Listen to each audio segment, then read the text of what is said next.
Hola, buenas tardes. Antes de nada, este vídeo es la continuación de otro que se subió la semana pasada en este mismo canal y que se titula Pedagogía libertaria para politizar los malestares. El enlace lo tenéis en la descripción. Y bueno, después de la charla, la idea era hacer un directo para poder plantear preguntas, comentarios. Y bueno, lo estuvimos intentando, se pudo hacer en parte, pero como se cortaba bastante, pues decidimos recopilar todas las preguntas, más otras que han ido llegando estos días, y grabar este vídeo respondiendo a todo, ¿no?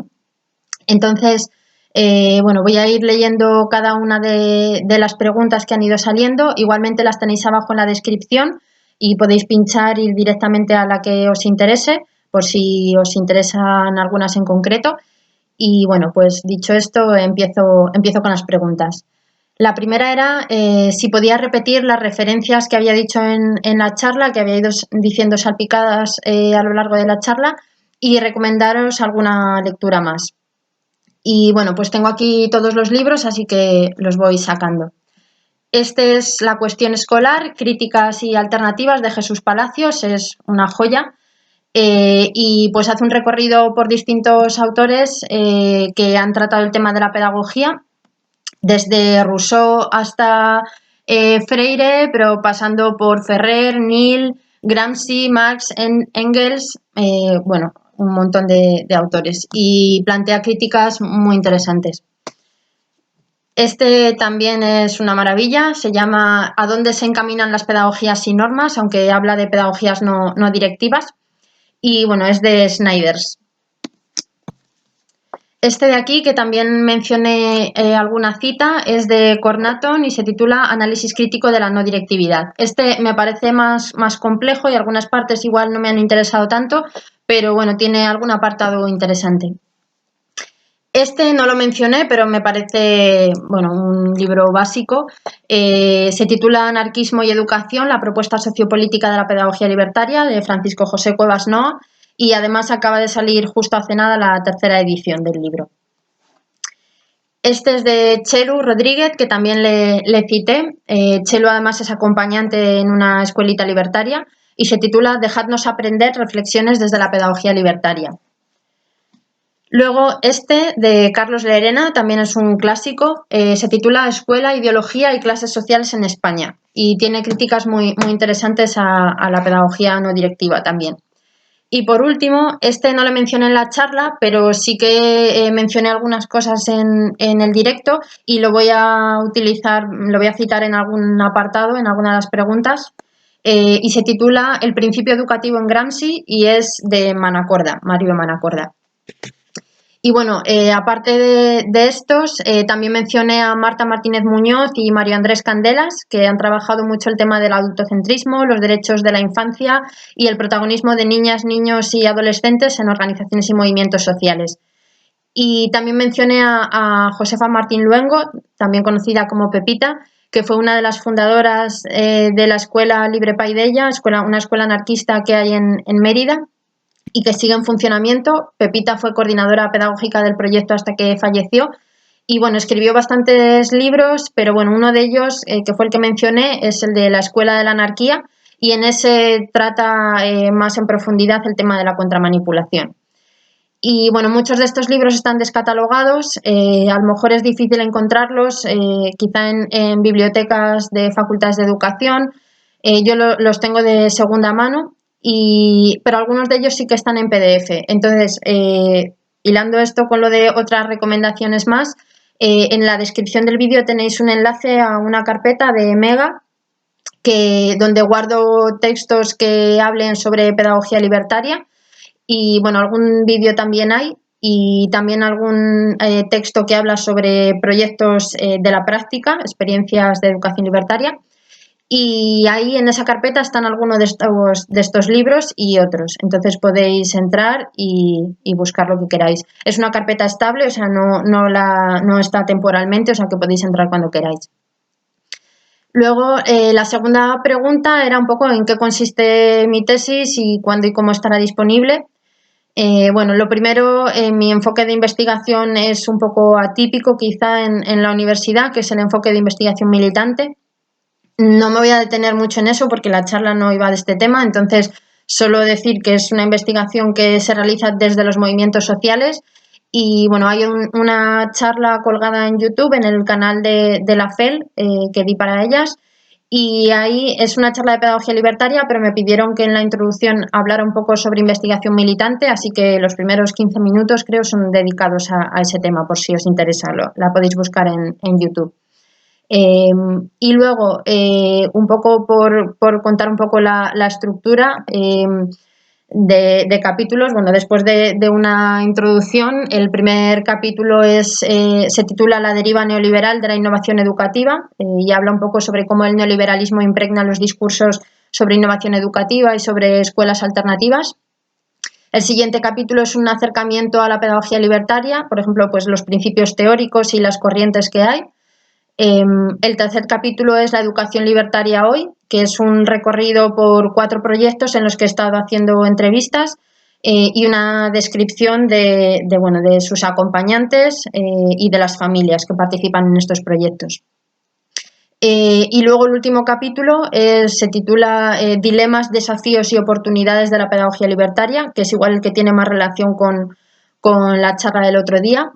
Y bueno, pues por ejemplo, dilemas como el tema de si usar o no la etiqueta de pedagogía libertaria, porque hay proyectos que para mí tienen mucho de libertarios y que no utilizan esa etiqueta por alguna razón. Y bueno, hay testimonios muy interesantes de las razones por las que utilizar o no utilizar la etiqueta. Luego, desafíos como el de la accesibilidad y la sostenibilidad de los proyectos, y que es algo que mencionaré a raíz de otras preguntas.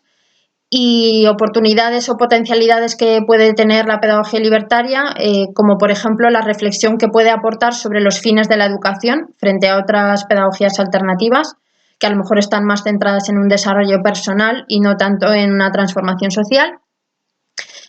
También la crítica que se puede plantear desde la corriente sociopolítica a la no directividad, me parece una potencialidad de la pedagogía libertaria. O también la insistencia en que la transformación social y política no vendrá a consecuencia de una renovación pedagógica sin más, como plantean otras pedagogías alternativas que plantean simplemente la transformación de la escuela y que el mundo pues cambiará a consecuencia. Ni tampoco al revés, como plantean algunas corrientes de la pedagogía soviética, por ejemplo, que defienden que lo primero es la revolución política y que la educativa ya vendrá después, dada. ¿No? Y desde la pedagogía libertaria se plantea que hay que luchar en ambos frentes de forma paralela porque existe una relación dialéctica entre los cambios sociales y los cambios educativos. Desde la pedagogía libertaria, pero también desde determinadas corrientes de la pedagogía soviética. Dentro de la pedagogía soviética hay bastante diversidad también, ¿no? Desde posturas más autoritarias como puede ser la de Makarenko a otras que están bastante más cercanas a la pedagogía libertaria como puede ser la de Blonsky.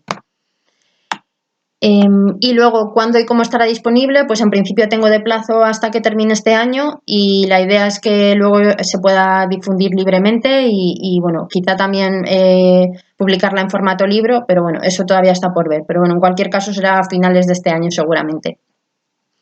La siguiente pregunta decía, ¿qué escuelas libertarias has conocido y visitado que basen su día a día en la pedagogía libertaria con todos los matices que dices? Hay escuelas que se describen como libertarias, pero se acercan más, esto continúa la pregunta, se acercan más a la no directiva que comentas que al ideario de la pedagogía libertaria y desde mi punto de vista son clasistas. Y bueno, menciona una escuela en concreto que como la conozco de oídas, no de primera mano, pues no voy a decir el nombre tampoco para no exponerla, pero bueno, en cualquier caso lo que he leído de esa escuela coincide un poco con lo que planteaba la chica que hacía esta pregunta. Y bueno, pues para responder sobre esto de escuelas libertarias que existan, para la tesis he hecho entrevistas en 4 proyectos. Uno de ellos es La Tribu, que está en Villaverde, en un barrio obrero de Madrid, y que es el único de los 4 proyectos que se reconoce con la etiqueta de escuela libertaria. Luego está Jardín Pirata y Tartaruga, que también están en Madrid. Jardín Pirata está en la Sierra y Tartaruga está en Carabanchel, en Madrid también, otro barrio obrero de Madrid. Y luego la última es una escuelita de Salamanca que se llama Guaira, que bueno, las 4 entre sí son bastante diferentes, tienen muchas cosas en común, por ejemplo, su carácter asambleario o que las acompañantes conciben el proyecto como un proyecto político de militancia, pero luego también tienen diferencias entre ellas. Pues, por ejemplo, desde usar la etiqueta con la que se describen al perfil de familias que hay, ¿no? Hay diversidad. Y bueno, de todas ellas hay algún texto o algún vídeo en la carpeta de Mega que decía. Y luego hay otros dos proyectos, Paideia, el que mencionaba, que también de estas dos también hay material en la carpeta. Paideia es la que tiene mayor recorrido, lleva desde el año 78 en activo y además han escrito mucho, han divulgado mucho su experiencia, entonces, bueno, pues ya hay bastante escrito sobre ella. Y luego está La Piña, que es un proyecto de Cataluña, que a mí también me parece muy interesante y también estoy en contacto con ellas. Y bueno, me habría gustado también hacer entrevistas allí, pero al final no fue posible, así que bueno, pero en cualquier caso me parece un proyecto muy interesante también. Y luego, dicho esto, creo también que hay muchas otras escuelas, muchos o proyectos educativos, aunque no sean escuela, que tienen elementos anarquistas, pero que no lo reconocen, ¿no? Quizá en parte porque se ha invisibilizado las aportaciones que han hecho las anarquistas a la pedagogía, sobre todo, por ejemplo, en el mundo académico se han invisibilizado. Y hay muchas de las aportaciones anarquistas que se han atribuido a otros autores, ¿no? Por ejemplo, la imprenta escolar, que siempre se describe como una técnica de Freinet, ya estaba presente años antes en escuelas libertarias, como fue el caso del orfelinato de Zempuis, no sé cómo se pronuncia, en Francia. Y bueno, es verdad que Freinet hizo su aportación recogiendo, sistematizando y sobre todo divulgando mucho sus técnicas, pero bueno, no deja de parecerme curioso, aunque no me sorprende que esta aportación libertaria se haya invisibilizado. Y luego también hay proyectos que hablan de pedagogía libertaria, pero como es el caso de la escuela que mencionaba la compañera que hacía la pregunta, pero a los que para mí les faltan elementos que son muy centrales de la pedagogía libertaria. Por ejemplo, el tema de la perspectiva de clase, ¿no? Si pensamos en las cuotas de los proyectos, las cuotas que pagan las familias, tenemos desde proyectos muy elitistas dentro de la educación alternativa, que tienen una cuota fija muy alta, a proyectos en los que a lo mejor tienen un sistema en que si determinada familia no puede pagar la cuota, puede ofrecer un servicio a la escuela, ¿no? Y esto, que a mucha gente a lo mejor le suena bien, en realidad es una salida muy individualista al problema de la accesibilidad. Es tú no puedes pagar, tú te buscas las castañas para ofrecernos algo que nos interese, ¿no? En los proyectos en los que yo he hecho entrevistas, el tema de la cuota era algo que estaba como muy trabajado, muy debatido para intentar que fuera la manera más accesible posible, intentando que el proyecto fuera sostenible y aún así muchas veces a costa, y esto es un dilema importante, a costa de las condiciones laborales de las acompañantes, ¿no? Que están en situaciones muy precarias.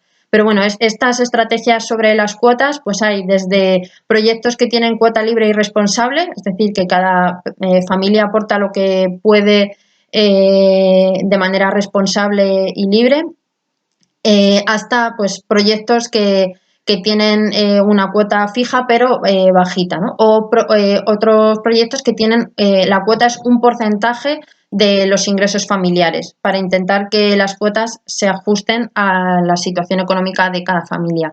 Y luego no solo la familia que paga menos se compromete en buscar otros medios de financiación, sino que todas las familias, paguen lo que paguen, están comprometidas, por ejemplo, pues en realizar actividades de autogestión como eventos en centros sociales, venta de camisetas. En Tardaruga, por ejemplo, venden naranjas ecológicas todos los años. Entonces siempre están buscando medios de sostenimiento, como podemos estar buscando desde los movimientos sociales también, ¿no? En otra serie de causas que no tengan que ver con lo pedagógico. Entonces, proyectos que están haciendo un esfuerzo muy grande en este sentido, como los proyectos en los que he hecho las entrevistas, me parece que es un esfuerzo que merece como mínimo que ser valorado, ¿no? Por mucho que no lleguen a ser todo lo accesibles que es la escuela pública estatal. Sin embargo, hay otros proyectos que no tienen, dentro de la educación alternativa, no libertaria, que no tienen ningún problema en poner unas cuotas altas, ¿no? Y que no tienen a ninguna familia de clase obrera participando en el proyecto. En esos casos, hablar de pedagogía libertaria, por mucho que cumplan con otras de las características de esta pedagogía, de los principios, no, a mí personalmente no me parece apropiado. Y bueno, también otra cuestión sobre esto de conseguir ser coherente con esta pedagogía. Creo que es muy difícil ser anarquista o ser libertario en un mundo que no lo es. Un ejemplo es este ejemplo de las cuotas y la repercusión que esto tiene en los salarios de las acompañantes, ¿no? Como se genera ahí un dilema que tiene que ver con las contradicciones a las que nos empuja el capitalismo. Y también creo que a estas contradicciones tenemos que hacer frente colectivamente y no luchando solo desde la escuela, sino en todos los ámbitos, ¿no? Como decía antes, la lucha educativa tiene que ir de la mano de otras luchas sociales. Y también creo que desde un pequeño proyecto educativo en el que participan al final muy pocas personas y que cuentan con muy pocos apoyos, ¿no? Y esto es algo que voy a retomar luego, creo que a veces cuando exigimos una coherencia total, bueno, pues estamos obviando que es muy difícil, si no imposible, ser coherente en el marco del capitalismo y sobre todo cuando no se cuenta con un apoyo colectivo fuerte. Entonces, para mí ser una escuela libertaria hoy en día tiene más que ver, por ejemplo, con compartir un determinado horizonte de un comunismo libertario, intentar la mayor coherencia entre medios y fines posible, porque un proyecto que no tenga ninguna contradicción no creo que sea posible en el marco del capitalismo. Y luego también creo que dentro de la escuela estatal se dan prácticas libertarias, con toda la crítica al Estado, pero aún así creo que también se pueden dar prácticas libertarias. Es cierto que creo que el Estado, los márgenes que nos deja son siempre lo suficientemente pequeños para que cualquier acción desde ahí no pueda realmente pues romper o ser una amenaza para el orden establecido, pero bueno, creo que hay cierto margen de maniobra y es verdad que hay un autoritarismo por parte del Estado que cuenta con mecanismos como el currículo oficial, o sea, lo que cada gobierno y luego cada comunidad dice que un niño o una niña tiene que aprender, cómo y cómo se va a evaluar todo esto. Y este currículo oficial responde a los intereses de las clases privilegiadas. Y luego también está el mecanismo de la inspección, ¿no? Mecanismos de control del Estado. Pero es verdad que, por otro lado, hay más diversidad familiar y hay mayor accesibilidad, que son también cuestiones que son muy relevantes para la pedagogía libertaria. Entonces, personalmente me pueden parecer prácticas más libertarias las de una escuela estatal en la que, por ejemplo, la comunidad educativa, el barrio, las familias tengan mucha participación, que intente tener un carácter comunitario, que otra escuela autogestionada, pero que tenga unas cuotas tan altas que no sean accesibles para familias de clase obrera, ¿no? Entonces creo que es constantemente ir valorando qué contradicciones nos parecen más, no sé, pues más cuestionables, ¿no? Luego había otra pregunta que decía, bueno, un comentario que decía, de alguna manera la polémica no directividad frente a la tendencia sociopolítica bebe del conflicto histórico entre el neutralismo de Mella y el intervencionismo de Ferrer que cristaliza en los años 20 y 30. Bueno, pues para quien no esté familiarizado con estos temas, o sea, coincido totalmente con esto. Ferrer y Guardia, que fue el fundador de la Escuela Moderna, una escuela anarquista, que fue fusilado a principios del siglo XX.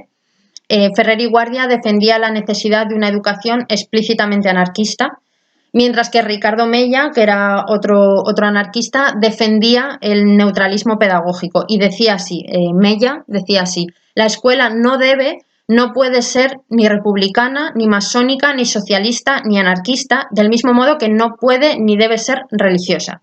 Entonces, siempre se ha enfrentado a Ferrer y a Mella porque Ferrer era partidario de lo que quizá ahora sería el equivalente de la contramanipulación, frente a Mella, que defendiendo esta neutralidad es algo similar a lo que ocurre ahora con la no directividad, ¿no?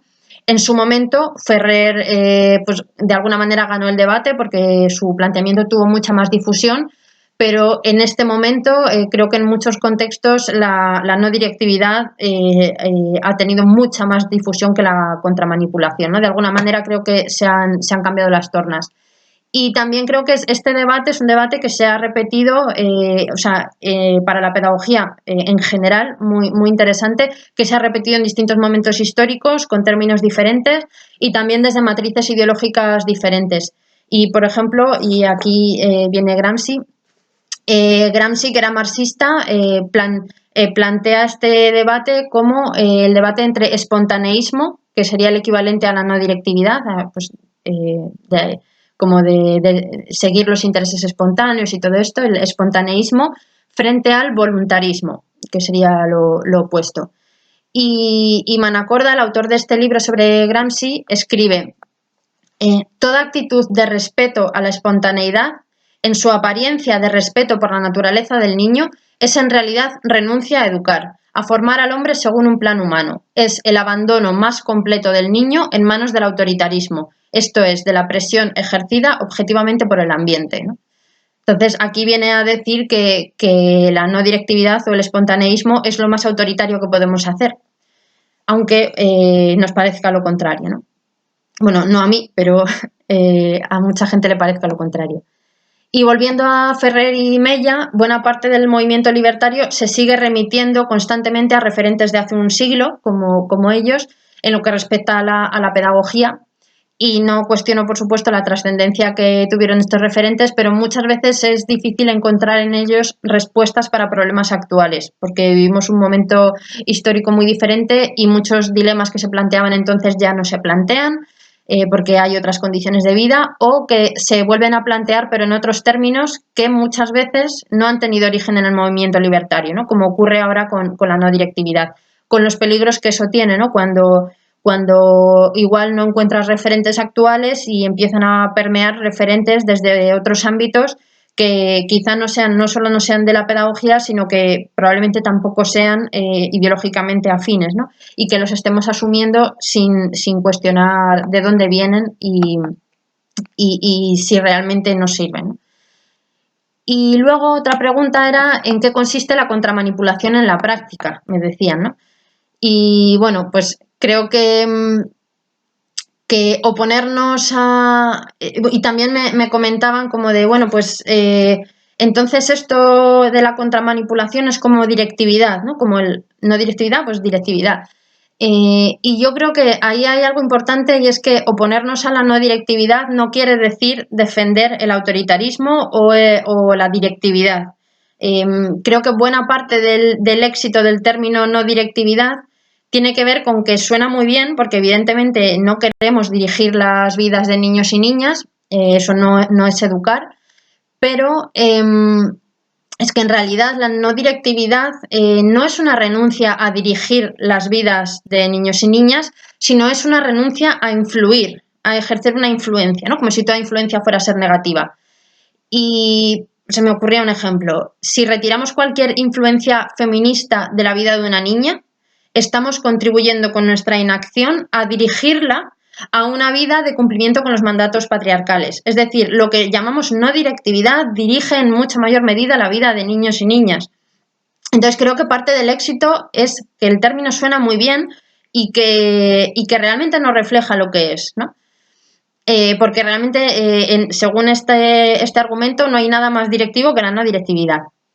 Entonces, creo que lo que nos pasa es que nos falta un término que oponer a la no directividad, porque es cierto que tenemos el concepto de contramanipulación, pero parece que para muchas la forma de la palabra no refleja bien el contenido, no suena bien esto de contramanipular.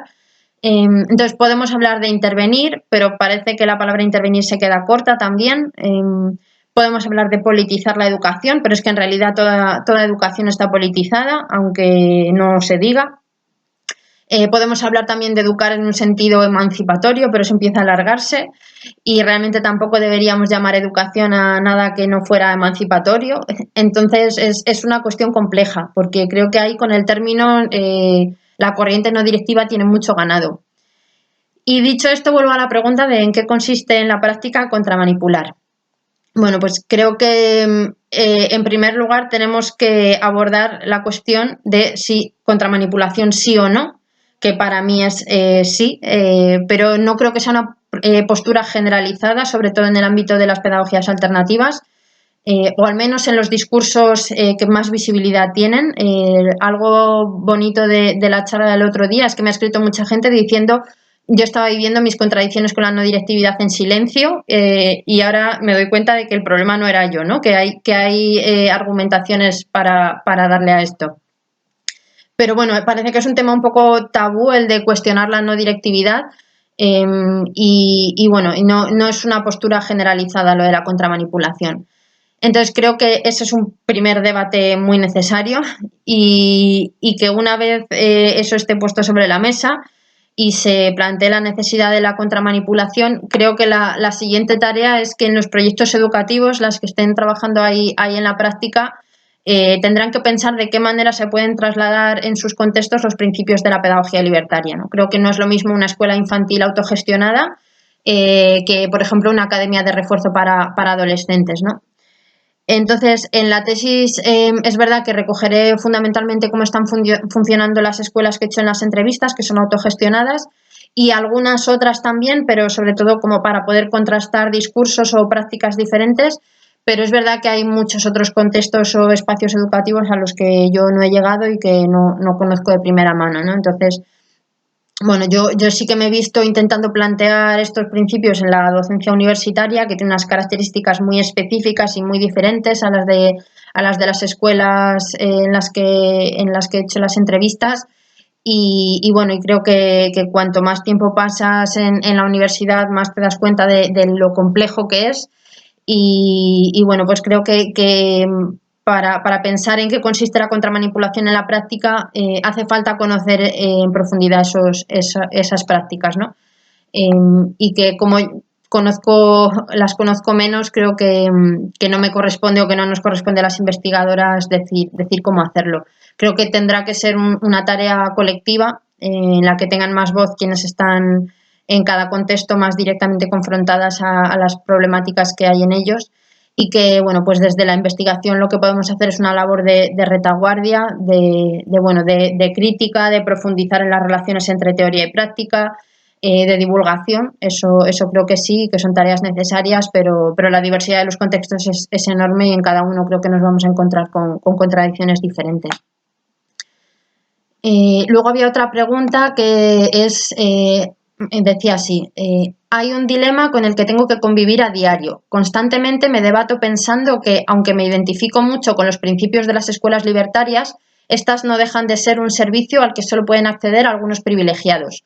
¿Cómo defenderlas sin sentir que traiciono mi ideología, mi conciencia de clase y la defensa de una escuela pública y de calidad? Una pregunta súper relevante. Es cierto que en la mayoría de escuelas alternativas hay muchas familias privilegiadas, sobre todo en términos de capital cultural, pero en los proyectos libertarios en los que yo he hecho las entrevistas hay de todo a nivel familiar.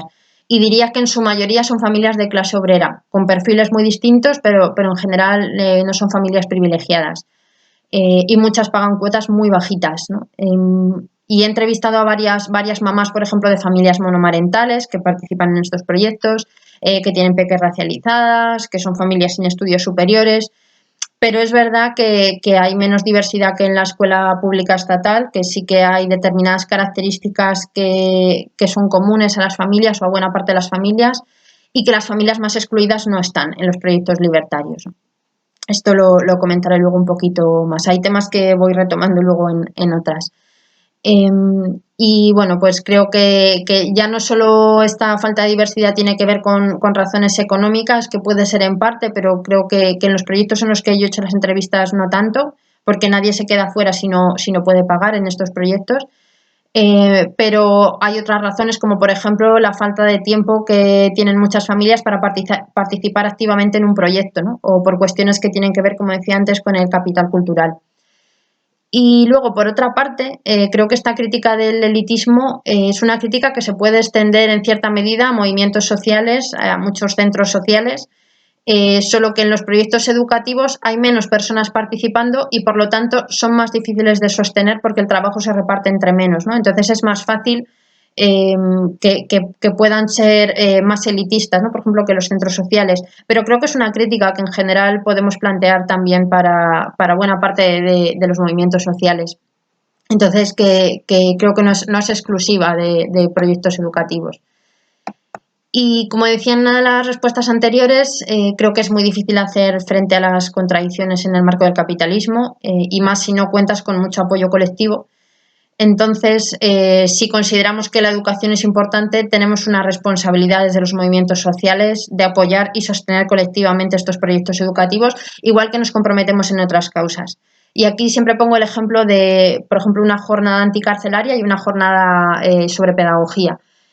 Vas a una jornada carcelaria, o sea, anticarcelaria, perdón, y te encuentras a personas que no necesariamente tienen una relación directa con el tema de la cárcel, que a lo mejor no conocen a nadie que esté preso, ni han estado presas ellas, pero entienden que es una causa importante y acuden a esos eventos y contribuyen a sostenerlos económicamente y demás.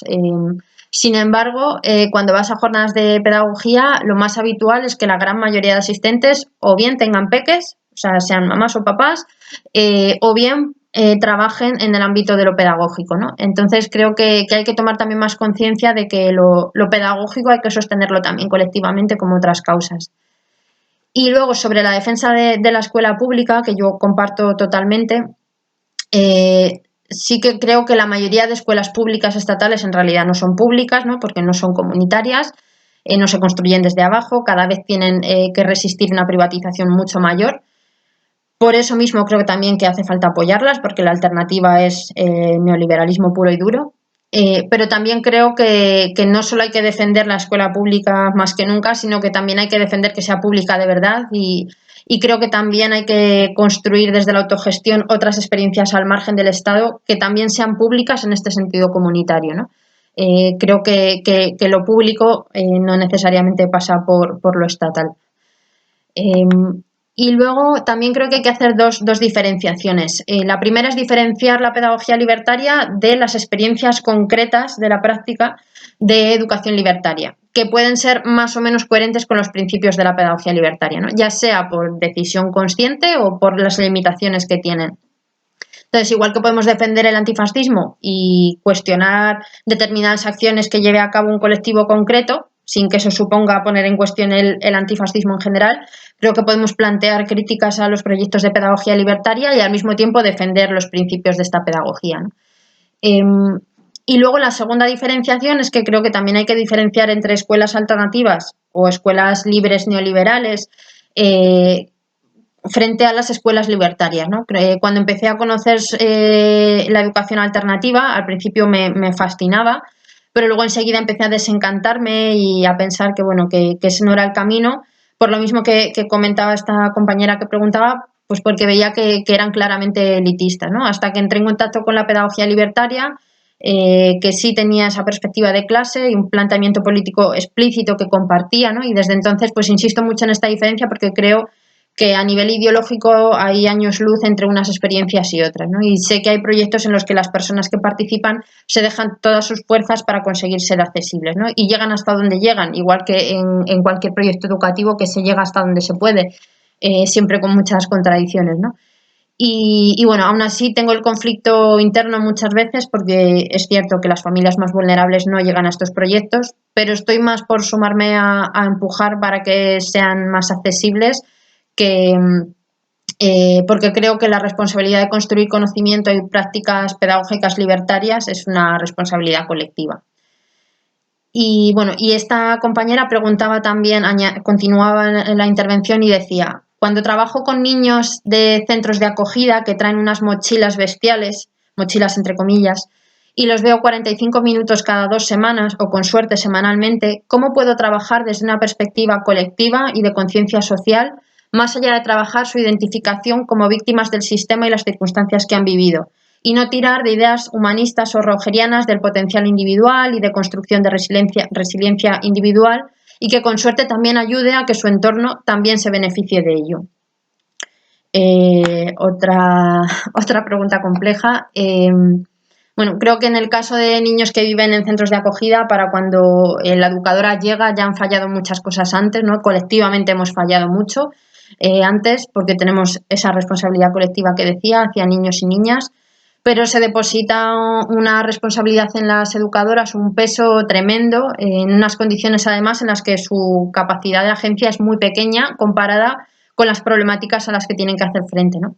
Y cuanta más responsabilidad te atribuyes, más te atribuyes los fracasos, el no llegar, y eso lleva a largo plazo a un desgaste que es insostenible, ¿no?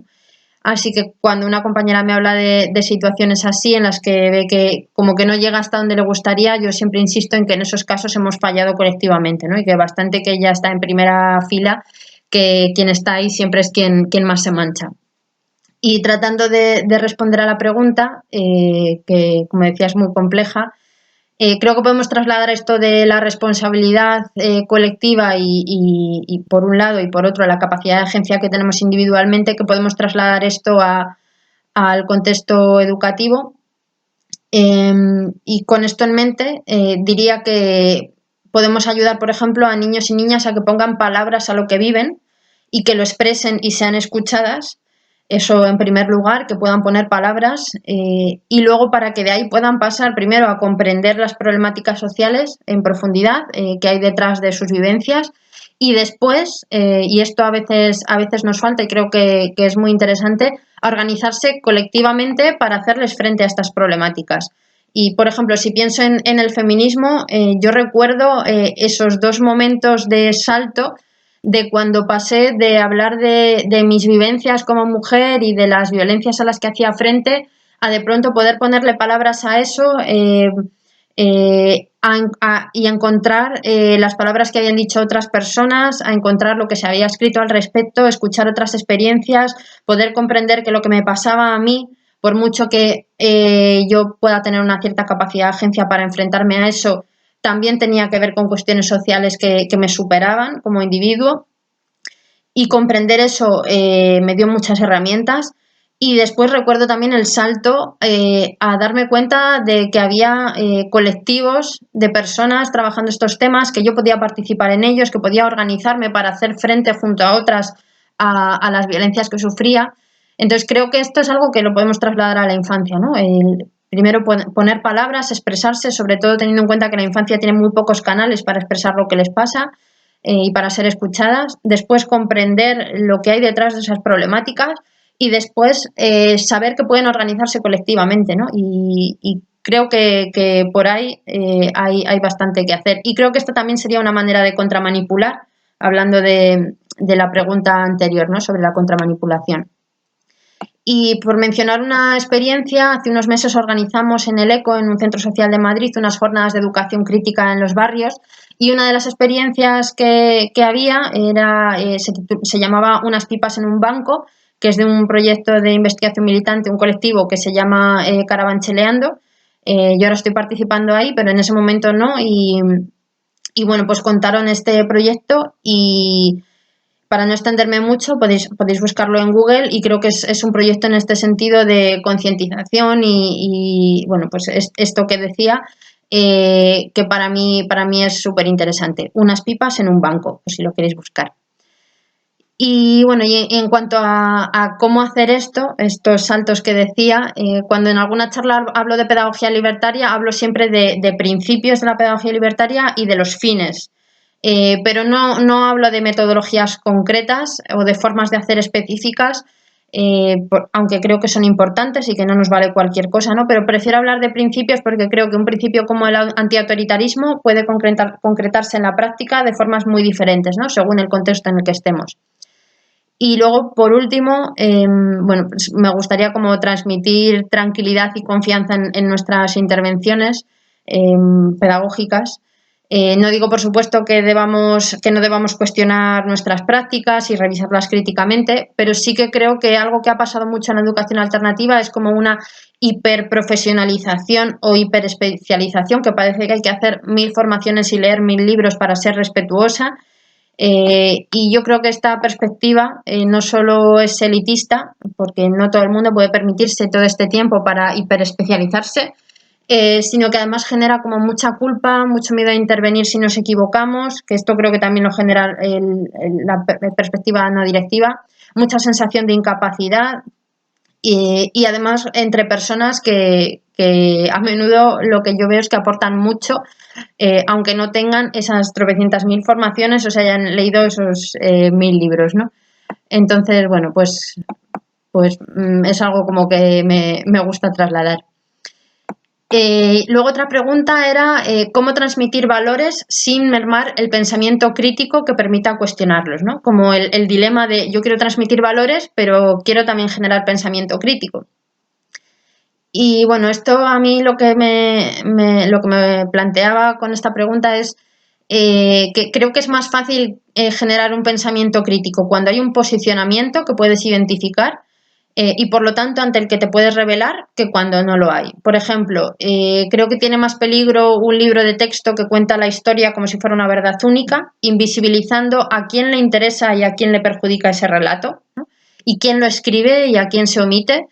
Que el hecho, por ejemplo, de que una profesora proponga la lectura de un libro sobre la guerra civil escrito por un anarquista que se posiciona como tal, ¿no? Creo que el posicionarnos a veces también permite que nos puedan cuestionar porque entienden que estamos situados en un lugar concreto que no es una verdad única.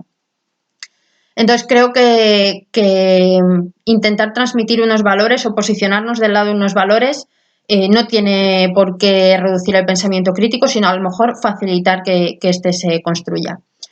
Y es cierto que creo que existe el peligro de que si te posicionas, niños y niñas acepten tus valores porque te aprecian como persona, ¿no? Esto de, bueno, pues como fulanita es muy maja y además dice que es antirracista, pues esto de ser antirracista será algo bueno, ¿no?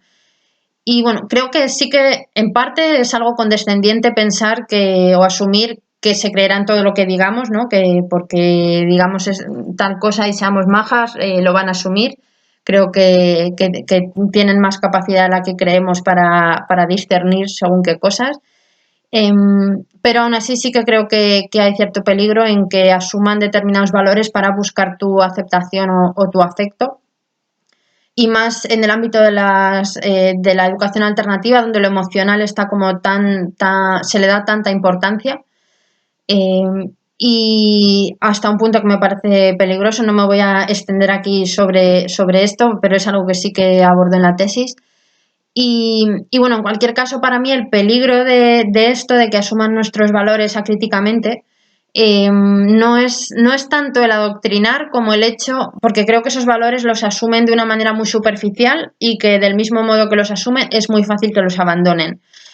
Sino que me preocupa casi más el hecho de que cuando los asumen así no se interiorizan y por lo tanto no se integran en sus vidas. Y pueden repetirlos a nivel de discurso, pero luego seguir teniendo actitudes o comportamientos, por ejemplo, racistas, ¿no? Y luego también creo que cuando tus valores no son los hegemónicos, es más difícil que se acepten sin más.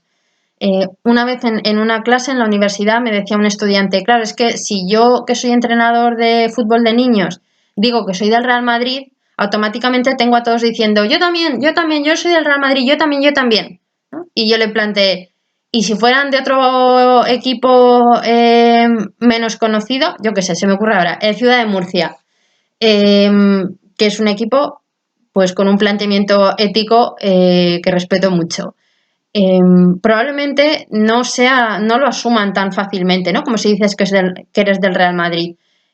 Creo que cuando alguien se posiciona de acuerdo a la ideología dominante, es más fácil que tenga una influencia, al menos a este nivel superficial, porque el Real Madrid es algo que habrán escuchado en la televisión, a sus familias, a muchas personas, ¿no? En cambio, pues el Ciudad de Murcia es algo nuevo, pues a lo mejor es como, bueno, a ver este equipo de qué es, ¿no? Entonces eso, creo que nuestros valores es más difícil transmitirlos que los que son dominantes. Y por último, a mí también cuando tengo este dilema sobre, uy, aquí me estoy pasando o no me estoy pasando, ¿no? Pues, por ejemplo, en la relación con mi hija, a lo mejor hablando de los desahucios, digo, aquí estoy adoctrinando. Y entonces cuando tengo esas dudas me planteo a quién beneficia el hecho de que yo actúe, de que yo intervenga o contramanipule o como lo queramos llamar, y a quién beneficia que no lo haga, ¿no? Y entonces, pues en este tema de los desahucios, pues pienso, el hecho de que yo esté tratando esta cuestión con mi hija puede beneficiar en un futuro a que otras niñas y niños no se vean en la calle porque mi hija se va a comprometer con esto, eh, y a lo mejor el que yo no lo haga beneficia a quienes están especulando con la vivienda, por ejemplo, ¿no? Entonces, cuando tengo estas dudas, muchas veces me lo planteo en términos de dónde hay más peligro, en que intervenga o en que no intervenga. Y la mayoría de las veces suelo pensar que hay más peligro en no intervenir, ¿no? Aún así, es un dilema constante y que creo que siempre va a estar presente y que, bueno, pues la pedagogía es una ciencia social y bueno, hay quien diría que no es ciencia, pero bueno, llamémoslo como lo llamemos, es social y va a ser siempre complicado tomar decisiones, ¿no? Y yo prefiero huir de los planteamientos que dan una serie de recetas como si esto fuera fácil. Luego otra pregunta decía, me gustaría que hablases un poco más del tema de la extracción del conocimiento y las potencialidades de las niñas. En la charla mencioné que en la educación alternativa está muy extendido el discurso de que educar es sacar las potencialidades que ya están en las niñas, como extraer lo que hay dentro de ellas ya innato, seguir sus intereses espontáneos que son de ellas, como si no fueran también socialmente construidos, ¿no? Y bueno, pues desde, por ejemplo, desde perspectivas marxistas o desde la corriente sociopolítica se critica mucho esto de que educar sea extraer y se tiene mucho en cuenta que también, o sea, que educar es influir, ¿no? Y bueno, entonces me pedían que lo ampliara. Esto se puede leer sobre el tema en el libro de Lerena, el de Escuela, Ideología y Clases Sociales en España, que habla de esto. Y cito una frase que dice, de acuerdo con la idea de educación-extracción, reforzada con el mito de la educación no directiva, el objeto o fin del sistema de enseñanza sería desarrollar el hombre que hay oculto en cada niño, actualizar sus potencialidades, descubrir sus naturales disposiciones y aptitudes, ayudar, en fin, a que éstas no se malogren. Y este es un discurso muy presente en la educación alternativa, ¿no? Aunque Lerena lo critica. Y este discurso está muy relacionado con la idea de bondad innata de Rousseau, de que el hombre es bueno por naturaleza, el ser humano es bueno por naturaleza, y por lo tanto que lo que hay que hacer es dejar hacer a la naturaleza y dejar al niño o la niña desarrollarse sin interferencias. Porque como es bueno por naturaleza, de manera innata, pues lo que tenemos que hacer es intentar no estropearlo. Este es el argumento. El movimiento libertario en este sentido creo que tiene que hacer crítica, autocrítica, porque si bien es cierto que Rousseau ha sido muy, muy criticado, por ejemplo por Bakunin, su idea de la bondad innata sí que ha permeado en buena parte del pensamiento anarquista. Y hablando de esta crítica a Rousseau, y ya que antes he mencionado a Gramsci, que insisto era marxista, cito un fragmento de una carta que le envió Gramsci a su mujer desde la cárcel, porque intercambiaba con ella correspondencia en relación a la educación de su hijo. Y la mujer de Gramsci era más, o sea, era más partidaria de un enfoque no directivo. Y Gramsci siempre lo cuestionaba en las cartas, ¿no? Y dice así Gramsci. He sacado la impresión de que tu concepción y la de otros miembros de tu familia es demasiado metafísica, es decir, presupone que en el niño está ya en potencia todo el hombre y que es preciso ayudarle a desarrollar lo que ya contiene latente, sin coerciones, dejando que obren las fuerzas espontáneas de la naturaleza o qué sé yo. Yo, en cambio, pienso que el hombre es toda una formación histórica, obtenida mediante la coerción, entendida no solo en el sentido brutal y de violencia extrema. Y bueno, y también relacionado con esto de la educación como extraer, está muy relacionado con el concepto de autopoiesis, del biólogo Maturana, que ha tenido mucha difusión este concepto en la educación alternativa. Últimamente lo he escuchado menos, pero durante un tiempo se escuchaba mucho. Y simplificando, la teoría de la autopoiesis lo que dice es que los seres vivos tienen desde el principio la capacidad de desarrollarse y mantenerse por sí mismos, y además se suele utilizar como ejemplo, para explicarlo, el ejemplo de la semilla de una planta, que ya la semilla como que contiene la planta en potencia.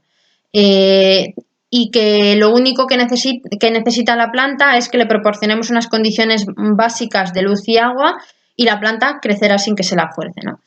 Y se traslada la misma teoría al desarrollo humano. Y bueno, creo que tiene cierto interés, por ejemplo, para insistir en que no debemos forzar a niños y niñas para que, por ejemplo, para que aprendan a andar cuando su desarrollo psicomotor no está preparado, ¿no? Que el desarrollo no es algo que se fuerce. Pero creo que en ocasiones se ha llevado esta idea al extremo, hasta el punto de defender que no se estimule el desarrollo, obviando muchas veces que a lo mejor quien defiende esto está pensando en niñas y niños que viven en entornos que son de por sí muy estimulantes, y que a lo mejor no necesitan tanta intervención adulta porque viven en entornos privilegiados o al menos estimulantes, ¿no?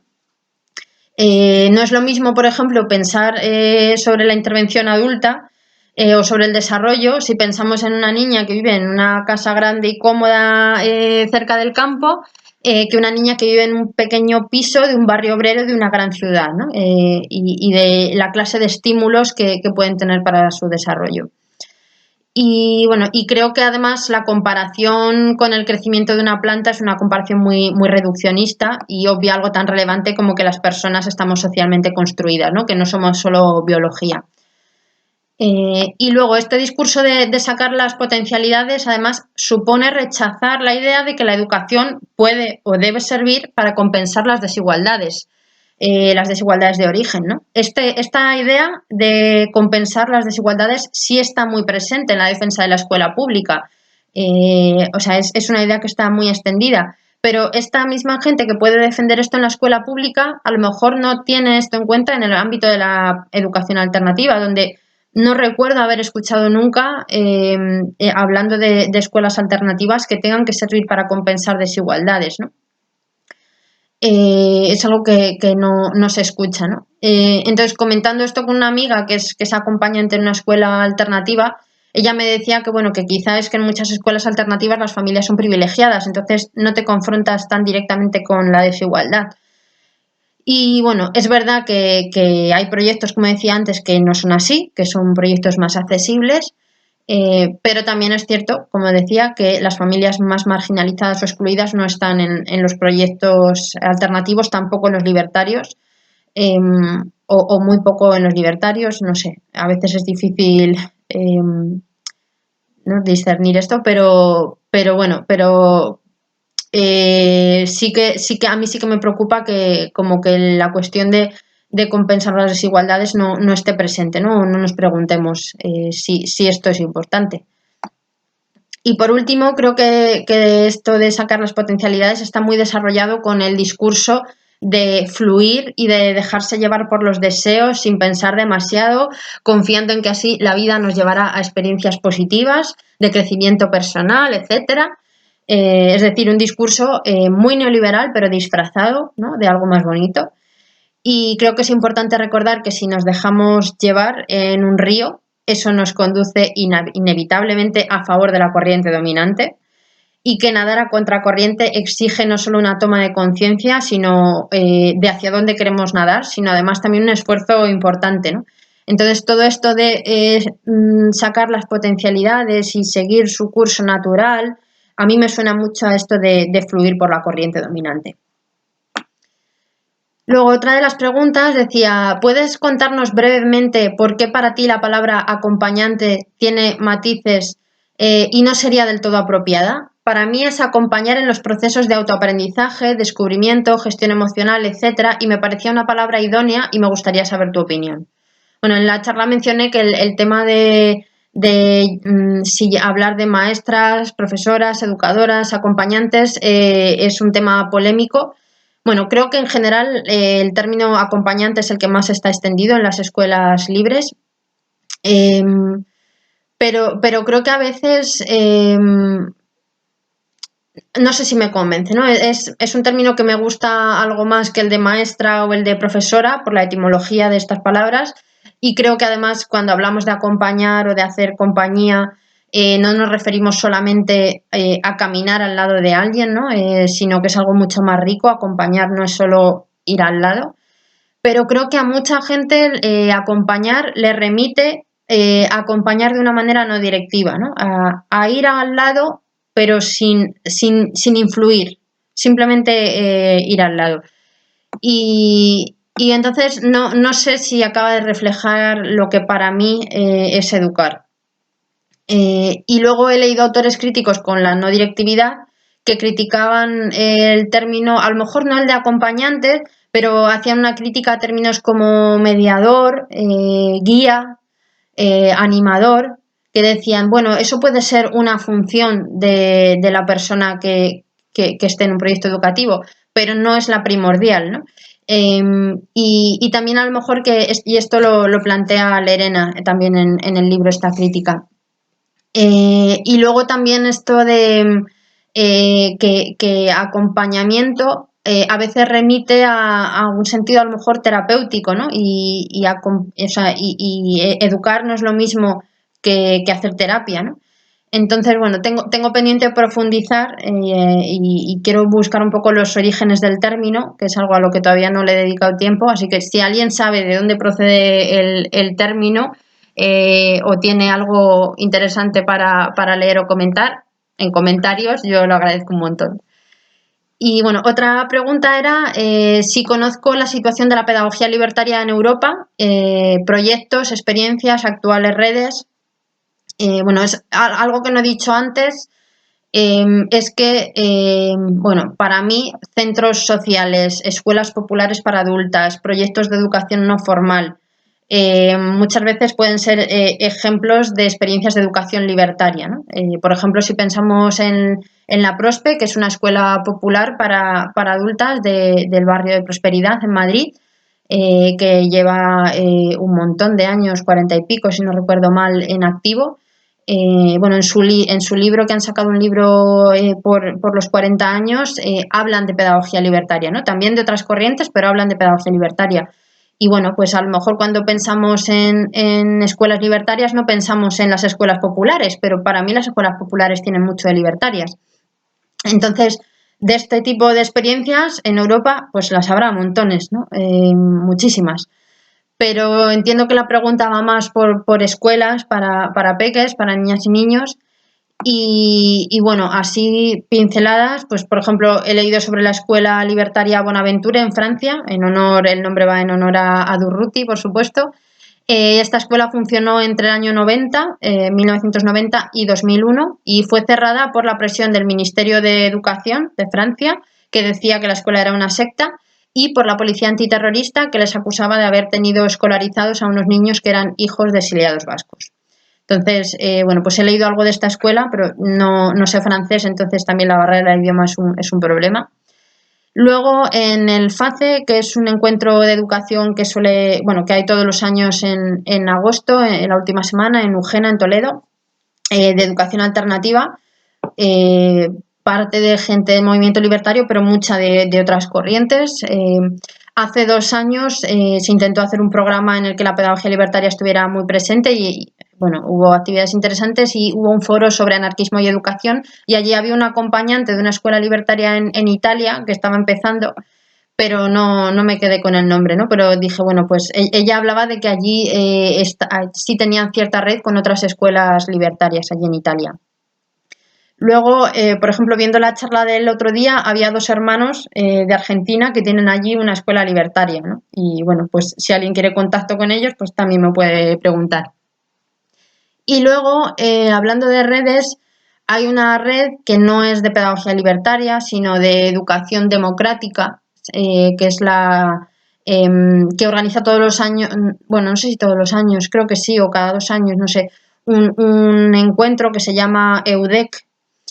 Y bueno, ahí es verdad que para mí la mayoría de proyectos que están en esa red no tienen gran cosa de libertarios, ¿no? Incluso más bien de lo contrario. Pero bueno, pero de hecho la red la inicia el fundador de una escuela democrática de Israel, y en Israel esta persona, este señor, Jacob Hetz, ha conseguido que el Estado de Israel financie con dinero público la red de escuelas democráticas, ¿no? Esto nos puede hacer pensar un poco sobre qué idea de educación democrática puede haber, ¿no? En fin. Pero bueno, pero a estos encuentros sí sé por gente que conozco que ha ido, que va gente que está implicada en la pedagogía libertaria de alguna manera, pero bueno, creo que la gente que va a lo mejor pues es minoritaria, ¿no? Del ámbito libertario. Y luego, pues creo que es muy difícil rastrear experiencias anarquistas, no solo en Europa, no solo por barreras de idioma, como decía antes, sino, por ejemplo, porque por cuestiones de legalidad hay proyectos que prefieren no tener demasiada visibilidad o no tienen mucho tiempo, por todo el curro que supone la autogestión, para poder difundir el proyecto, ¿no? Hay proyectos que no pueden dedicarle tiempo a esto y los que a lo mejor pueden, pues el tema de la visibilidad puede generar ciertos conflictos, ¿no? Entonces, bueno, antes mencionaba el cierre de la Escuela Bonaventure, entonces, bueno, pues es difícil rastrearlas. Y esta persona preguntaba también, añadió otra pregunta que decía, ¿para cuándo una red de proyectos afines a esta pedagogía? Creo que había un intento de coordinación entre acompañantes de varios proyectos, pero ¿no sería oportuno crear una red formal? Bueno, yo sé que hay un grupo de WhatsApp en el que hay acompañantes en activo de distintas escuelas alternativas, pero también sé que hay diversidad ideológica. Yo ahí no estoy porque no soy acompañante en activo. Bueno, y en general no me he dedicado al acompañamiento de peques. Y luego sé también que hay un contacto informal, por ejemplo, entre las 4 experiencias que he investigado en la tesis y también la piña. Sé que hay un contacto informal entre acompañantes que se conocen, que coinciden en formaciones, que se consultan cuando tienen dificultades. Luego este contacto informal a lo mejor también lo tienen con otros proyectos que puede que no se enmarquen tanto en la pedagogía libertaria, pero que sí tienen algunos principios comunes, como funcionar asambleariamente. Y aparte de este contacto informal de estos proyectos, hace un año, por ejemplo, hubo un grupo de aprendizaje colectivo organizado por La Tribu, una de las escuelitas en las que hice entrevistas en Madrid, con acompañantes de varios proyectos y también con otras personas interesadas en la pedagogía libertaria, ¿no? Que al final, pues con el paso del tiempo y de coincidir, pues nos conocemos y aunque no sea una red formal, bueno, pues es una red informal que funciona bien para organizar cosas, por ejemplo. Sin embargo, sí que está pendiente esto de construir una red más formal y creo que es algo bastante difícil por varias razones. Una, porque en estos proyectos suele haber bastante rotación de acompañantes por la precariedad que tienen, ¿no? Muchas veces los salarios que cobran son muy bajitos y no pueden sostener a largo plazo trabajar en estos proyectos. Y luego se destina también mucha energía a conseguir financiación para ser más accesibles, ¿no? Se hace muchísimo trabajo de autogestión económica y, bueno, pues eso deja muy poco tiempo para otras cuestiones. También que es muy difícil ser sostenibles en el tiempo, hay muchos proyectos que empiezan y a los pocos años tienen que cerrar. Entonces esto hace bastante difícil generar una red más formal. Luego, otra de las preguntas, bueno, más bien un comentario, me decía un amigo que cómo me había atrevido a decir, me lo decía un poco en broma, que es Summerhill, una escuela de Reino Unido, una escuela libre, que en realidad es una escuela neoliberal, ¿no? Y bueno, pues dije, bueno, pues a lo mejor esto conviene ampliarlo. Summerhill, que lleva un montón de años en activo, fundada por Alexander Sutherland Neill, surge en un momento histórico en el que el autoritarismo hacia la infancia era mucho más evidente, ¿no? Entonces la perspectiva de Neill, no directiva, terapéutica, yo creo que quizá en ese momento podía tener cierto sentido, ¿no? En el que la infancia estaba maltratada de una manera tan explícita. Entonces creo que en su momento fue una escuela muy radical y que en ese sentido me merece mucho respeto. Además, creo que a medida que Neil se iba formando, el fundador se iba formando, también van cambiando sus textos y por ejemplo, en el libro Maestros Problema tiene alguna cita bastante potente que voy a incluir en la tesis. Pero también creo que ahora, en un contexto neoliberal, el planteamiento de Neil de defensa de la libertad y la felicidad individual tiene otras implicaciones, porque vivimos en un momento histórico de destrucción de lo colectivo, de un individualismo brutal, y creo que esas ideas en el marco actual son ideas neoliberales.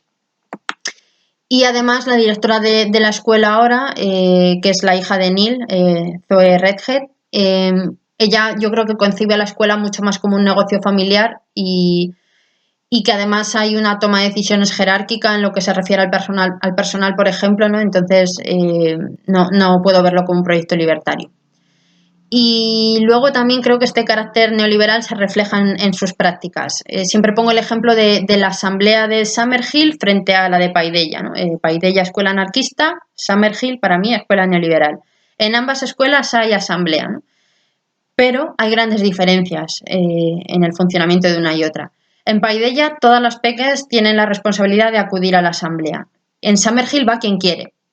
Puedes decidir ir solamente cuando tienes un problema particular que te afecta solo a ti y quieres ir a la asamblea para resolverlo, pero puedes no ir en absoluto cuando se aborden los asuntos que tengan que ver con la colectividad.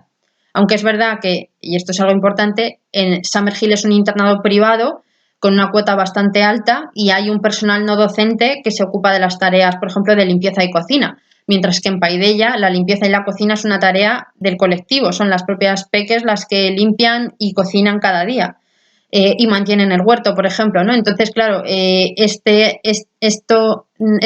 hecho de que las tareas que tienen que ver con lo colectivo se realicen colectivamente y sean responsabilidad de todas, exige que acudan a la asamblea, ¿no? Todas. Pero en cambio en Summerhill no hay esta necesidad porque hay menos de lo colectivo puesto en juego en las asambleas. Y bueno, y además una exalumna de Summerhill contaba en una charla en la que estuve, no sé si fue el año pasado o hace dos, que existe la posibilidad de realizar ciertas tareas, por ejemplo, de limpieza, de como fregar o poner la fruta en las mesas, en la comida, ciertas tareas a cambio de dinero y que esta remuneración depende de qué tarea realices, ¿no? Entonces, de alguna manera estás creando clases sociales dentro de la escuela, porque ¿qué peques van a realizar esas tareas para sacar algo más de dinero? Evidentemente las que tengan una situación económica peor. Esto partiendo de que la cuota ya es alta en Summerhill. Y luego además distintas tareas tienen distinta remuneración, por lo tanto también se crean jerarquías, ¿no?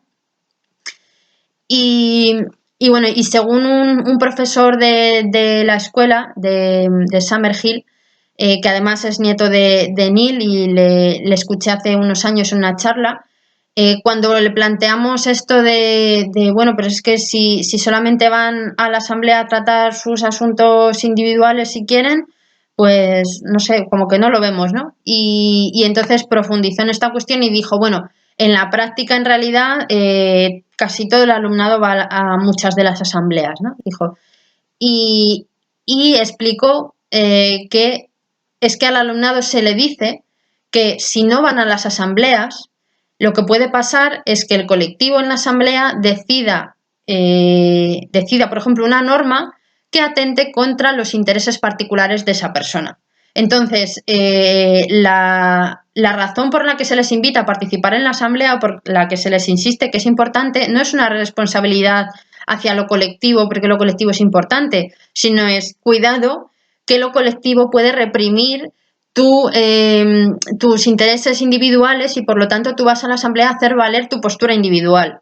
Entonces son visiones muy distintas, ¿no? Y las dos se llaman escuelas libres y las dos tienen asambleas, pero evidentemente lo que generan esas asambleas son cosas distintas. Luego, otra de las preguntas decía así, bueno, es amplia, ¿no? Decía, el anarquismo defiende que los medios tienen que ser coherentes con los fines. y que por eso tenemos que educar desde la horizontalidad, la solidaridad, el apoyo mutuo, etc. Entonces, ¿por qué la tendencia sociopolítica no defiende hacerlo así, a diferencia de la no directiva? Y continúa, dice, estoy completamente de acuerdo con lo que decía Bakunin de que la libertad no es algo natural, algo con lo que nazcas, sino que es algo social y que por lo tanto se convierte en un fin y no un medio. Dice, ¿pero esto no contradice la coherencia de medios y fines? Me encuentro en este bucle y me gustaría saber cómo se defiende desde la tendencia sociopolítica. Bueno, pues esta también es una pregunta compleja y creo que tiene que ver con las concepciones diferentes que coexisten de la libertad hoy en día, ¿no? Por ejemplo, en este momento de pandemia podemos decir desde la izquierda que el confinamiento ha reducido la libertad y al mismo tiempo la ultraderecha está haciendo una campaña en redes, por ejemplo en Twitter, defendiendo que salgamos a la calle en nombre de nuestra libertad, ¿no? Porque están aludiendo explícitamente a la libertad en su discurso, en el hashtag y todo, ¿no? Y en respuesta podríamos plantearles que salir a la calle no va a hacernos más libres, sino lo contrario. Y en este sentido estaríamos diciendo que el confinamiento nos hace más libres, entendiendo la libertad como algo ligado a la responsabilidad hacia lo colectivo, ¿no? Entonces, bueno, esto es una simplificación de un tema muy, muy complejo, ¿no? Y no quiero desviarme mucho, pero recurro a este ejemplo porque creo que nos sirve para ver cómo un medio que es tan difícil de ligar en nuestro imaginario a la libertad, como pueda ser el confinamiento, sí se puede concebir como un medio coherente con un fin de libertad ligada a responsabilidad hacia el colectivo. Y voy a poner otro ejemplo típico de la escuela. En los patios, cuando no hay intervención adulta o cuando no hay contramanipulación, se da con frecuencia que las niñas jueguen actividades sedentarias juntas, ocupando muy poco espacio, y los niños jueguen juntos al fútbol, ocupando la mayor parte del espacio. Y en este dejar hacer de las adultas, esta no directividad, lo que conduce es a que se den dinámicas favorables al sistema y que impiden la libertad de las peques. No solo su libertad futura, sino también su libertad presente, ¿no? O su libertad en construcción presente. La no directividad no solo no tiene que ver con la libertad en un sentido anarquista, sino que es que la impide. O sea, recordamos la frase que decía Gramsci, que he citado antes, de que la no directividad o el espontaneísmo es abandonar a las niñas y niños al autoritarismo, o sea, al autoritarismo de las ideas dominantes. Por lo tanto, que se elimine el fútbol en el patio o que se propongan actividades mixtas o incluso que haya una asamblea obligatoria en la que se decida colectivamente cómo se va a usar el patio, son intervenciones o medios que nos pueden parecer así superficialmente como más autoritarias que dejar que hagan lo que quieran. Pero en realidad son intervenciones que van a permitir una mayor libertad. Y no solo la conquista de una libertad futura, en el sentido de que las niñas se conviertan en mujeres que puedan ocupar los espacios y que no subordinen sus necesidades a las de los hombres, sino que también va a ponerle freno en el presente a dinámicas de opresión, ¿no? Que limitan el uso del espacio de las niñas. Entonces, en este sentido, es precisamente la intervención en un sentido contrahegemónico o emancipador el medio más coherente con el fin de la libertad. Y cuando Bakunin habla de que la libertad es un fin, yo me quedo con que la tenemos que concebir primero como un fin y luego pensar los medios coherentes y que esos medios pueden no coincidir y seguramente no coincidan con lo que comúnmente solemos entender por libertad, en este sentido de hacer lo que a una le apetece, ¿no? No sé si con esto la aclaro, porque es una pregunta como que es fácil enredarse en la explicación. O sea, entiendo el bucle del compañero. Y bueno, y con esto termino. De nuevo, muchas gracias a Batsak por organizar, invitarme y a todas las que habéis enviado preguntas o me habéis contactado para intercambiar impresiones. Y que bueno, que eso hace que escribir una tesis sea menos solitario, más enriquecedor y tenga más sentido, ¿no? Así que muchas gracias y un abrazo.